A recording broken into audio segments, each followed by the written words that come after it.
Fast forward 8 days, and another incident with a Boeing aircraft occurred, this time in the Netherlands.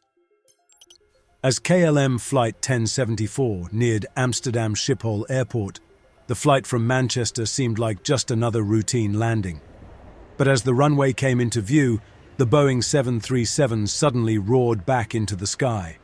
It was a tense moment for the passengers. What could have gone wrong? The aircraft's flaps, essential for creating lift and reducing speed during landing, malfunctioned, forcing the pilots to abort the approach just 500 feet above the ground. The aircraft climbed back to 3,000 feet as the pilots worked to diagnose the issue. However, the increased drag from the improperly configured flaps caused fuel consumption to rise sharply.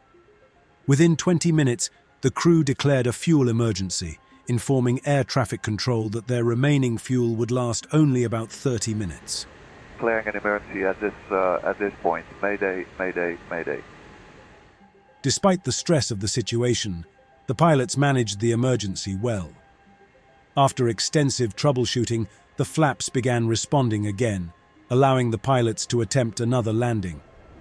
Fire crews lined the runway as the aircraft approached runway 27. The plane touched down safely, and all 128 passengers disembarked without injury. The investigation revealed that the malfunction was caused by flap overspeed, where the flaps are extended beyond safe speed limits, and wind shear during the aborted landing. The minimal fuel reserve standard on short-haul flights further compounded the crisis, leaving little margin for error.